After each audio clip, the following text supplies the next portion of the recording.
Minu nimeks on Harri Pärkma. Võiduka Eesti meeskonna juhi ametis tuli mul kõigest detailselt aru anda. Selles artiklis kirja pandud tahan jagada asjahuvilistega. Mitte ainult kirjas, uustrükina, vaid ka oma hääles. Lühike peatus eilestamiseks ja edasisõit piiri suunas jätkus ülevas meeleolus. Laatre tollipunktis ületati piir umbes kell 13. Algas tee oludelt raskem etapp Läti piirilt Volmarini, kus tee katteks sageli lahtine liiv. Siin Rudja läheduses tuli Mannerta kompaniil teistkordselt tegevusse asuda. Esimese Läti naelaleidjana esitles end Põlts. Kuumas päikese paistes kulus Põltsi sõiduki korrastamiseks tervelt 2 tundi. Edasi järgnes juba vipperusteta sõit Volmarist Võnnu kaudu Riiga, kuhu jõuti kella 19 paiku. Mitukümmend kilomeetrit enne Riiat tuli võtta vastu esimesi tervitusi Läti mootorsportlasi. Riia eel ootas meid ka ette sõitnud Romani. Läti mootorraturite klubi avaraisruumes leidsime esimese öökorteri meeskonnale ja masinaile. Pesemine, puhastamine, klaasteed või leibadega vastuvõtjaid, väike ringkäik linna ja eriti Riialasist kiidetud piimarestorani, kus öeldi kõik söögid, joogid, ka õlu, piima pärit oluga olevat. Siis lühike uinak ruumidesse toodud värskeil õlgedel ja oligi käes päikesepaistene pühapäeva hommik. Masinate korrastamise ajal jõudis järele tähesõitude sabana Pärtlen kaasasõitja Sumbergiga. Sõit oli läinud äpardusteta ainult uni vaevas. Korrastanud masinad võidi kell 9:30 asuda teele teise päeva etapiks. Riiga Königsberg 380 kilomeetrit. Sõit Riiast Läti-Leedu piirini Mäidene juures Jelgava kaudu möödus ladusalt. Rohkem ettenähtust kulus aega piiri ületamisel. Esiteks varustati seal Leedust läbisõiduks vajalise bensiiniga, loobudes kavatsusest Leedus tankida. Nimelt põhjusel, et bensiin Leedus, samuti kui Lätiski, on piiritusega segatud, kuid hinnalt veel kallim. Tankimisel selgus muuseas, et meeskonna kartus Läti bensiini vastu oli täiel määral põhjendatud.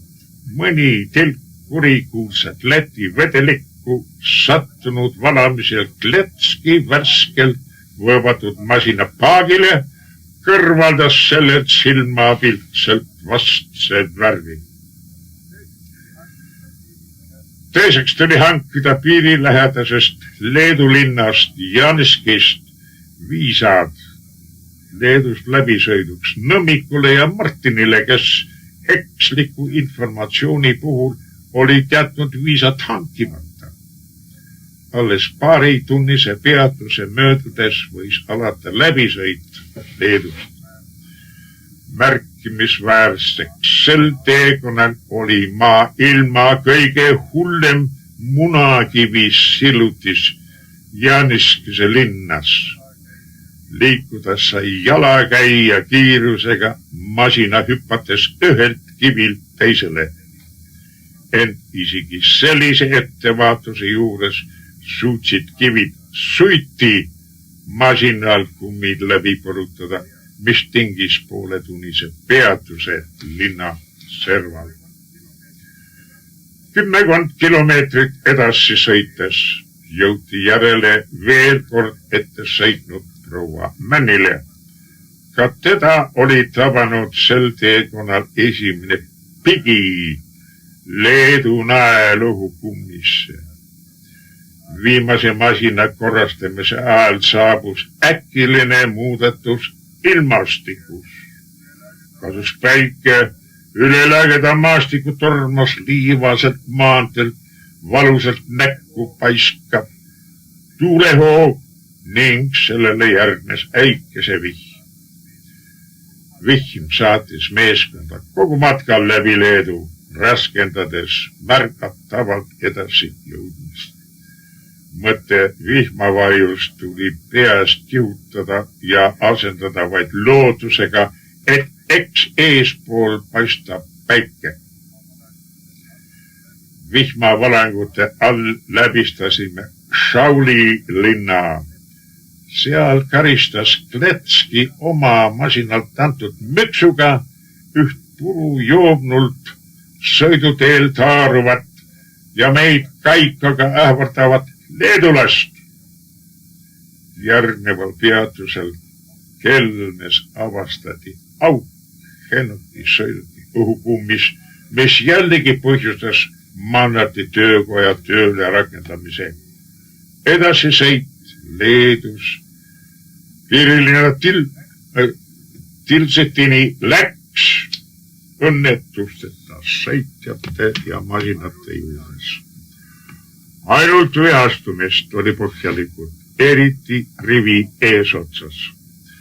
Kohapealsed leedulased olid end pühapäeva puhul näiliselt eranditult ülevasse tuiu säänud ja liikudes keskvõrdlemisi kitsast poriga kummaltki poolt palistatud maanteed laiadel kahehobuse vankritel ei mõelnudki meile anda möödapääsuks tee.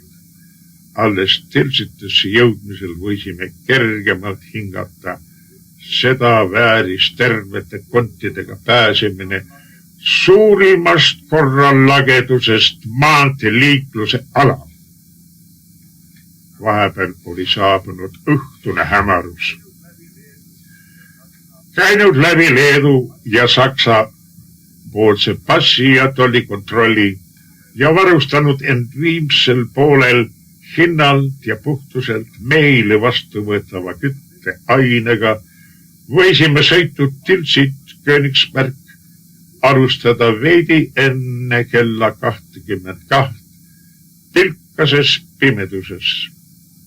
Sõit mööda puudest palistatud asfalteeritud maanteed järjest juba 13 tundi jalul olnud meeskonnale oli pingutavalt raske, kuid ühtesi ununematult ilus.